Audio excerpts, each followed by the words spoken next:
You guys ready for your next day? All right, man, you guys are going to love this guy, man. He tours clubs and colleges all over, and you guys have probably heard him on Bob and Tom. Folks, put your hands together right here for Mr. Jeremy Essig, ladies and gentlemen. Right here.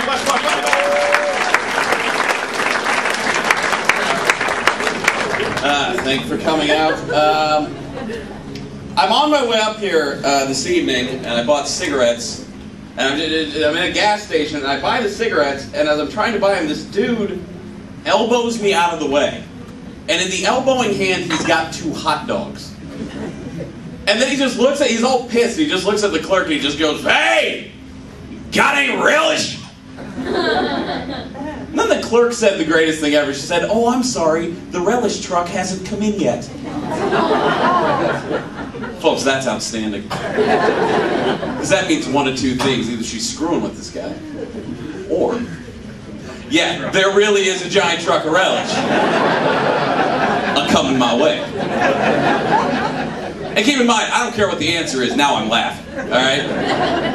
And the dude is having none of it. Now he's really pissed.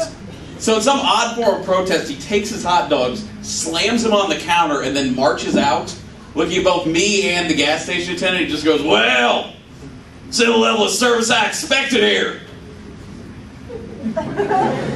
Well, you've chosen to dine at the gas station tonight. Were you waiting for the wine list? It's in the cooler. And that, well, no, that said, I haven't gotten to the best part yet, because the dude's got a t-shirt on. And right here on the t-shirt, just real big, it says "American and proud of it." Why is it that it's always the people that are most proud to be Americans that always seem to be the people you are, like, least proud to have as, you know?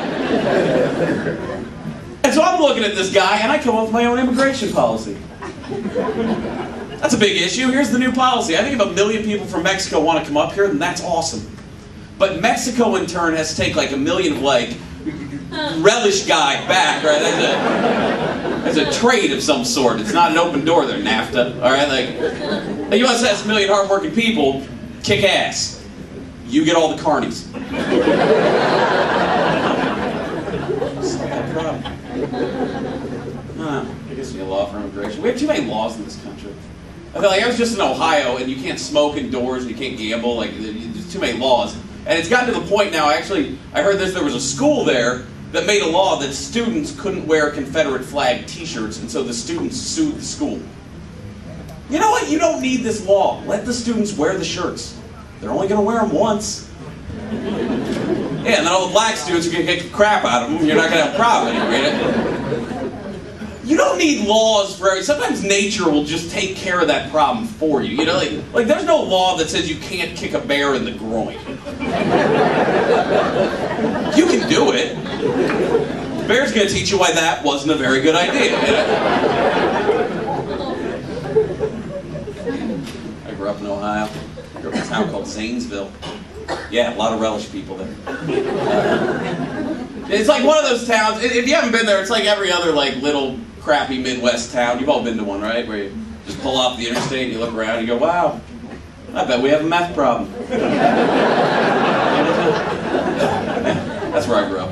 And that's why I've never understood, whenever there's a huge meth bust, it's always in some crappy little town. But crystal meth is a drug that keeps you awake for 3 days. Yeah, you got a bunch of people doing a drug that keeps them awake for 3 days in a town where there's not a reason to be up. Ever. That's the drug problem in America. The fact that the right towns don't have the right drugs, you know? Like some little small town, you don't want meth. That's where you want like a mushroom or an acid, you know? So you can see things that aren't really there. Right? You can go to that Dairy Twist sign and go, "Ooh! Applebee's," or whatever else you don't have, right?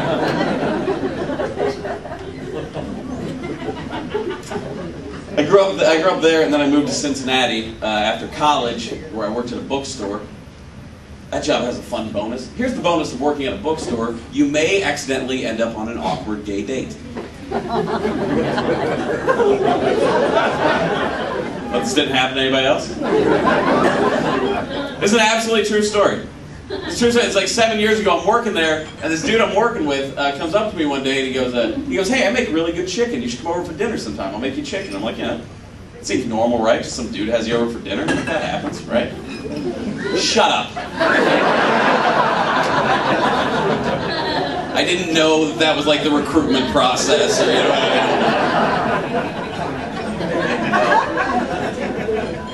I didn't know, so I went to the dude's house, and by the way, the chicken, delicious. But, just like, you know.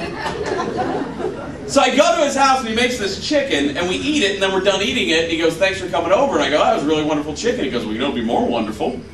Maybe I get a little kiss before you leave there." Oh, don't even groan, I was there. You're just hearing about it, all right? And you're right to be offended.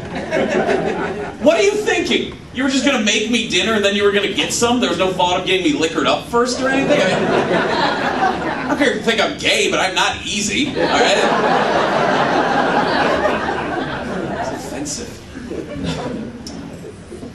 I'm gay. I'm not even dating anymore. I got engaged back in December, which, I don't know. I never thought I would. Like, I never thought I would get married, but, you know, eventually I guess you come to a point in your life where you look inside yourself and you go, "Oh, I gotta find someone who's willing to put up with this crap." And when you find them, you know.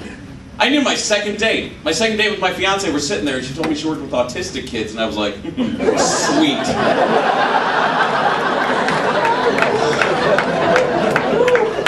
Get the patience to deal with that all day. I'm gonna be easy by the time I get home, sweetheart.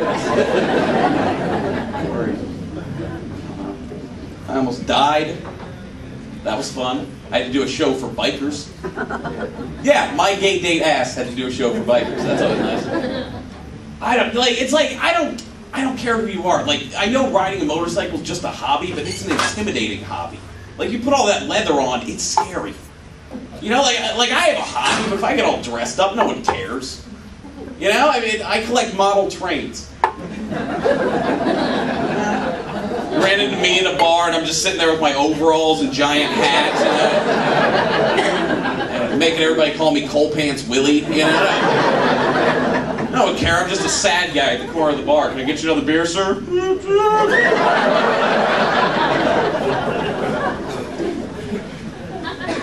That's one of my hobbies. The other one's MySpace. Well, it's an addiction. Whatever. I don't care. I spent so much... Is anybody on MySpace? Yep. Yeah? Is anybody bored with it yet? Yeah, I've been on there for 5 years. After I was Tom's second friend, but after 5 years, everything gets boring, and you have to find something new to do with it. So here's a fun thing: even if you're not on MySpace, you can do this because you know someone on there. What you do is you find a friend who's on MySpace, and then you create a second page where you claim to be the real them and call their page "Big Pack of Lies." Oh, it's so fun. I did it to an old roommate. His name's Rob Durham, so I made this page The Real Rob Durham. And then I just write blogs like, "I love dragons," or, you know, like whatever.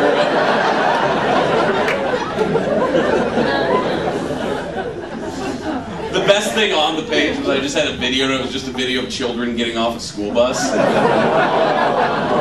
Oh, don't groan. It's his page, not mine, all right? That's inappropriate. Don't do that. But he somehow finds out that someone's done this to him. I don't know how, maybe because I added his brother, but whatever. So he emails the administrative team at MySpace, and then I get an email to the fake account. It just says, "Dear the real Rob Durham, Rob Durham says you're pretending to be him." So I just wrote back, "Screw him, he's pretending to be me." You know?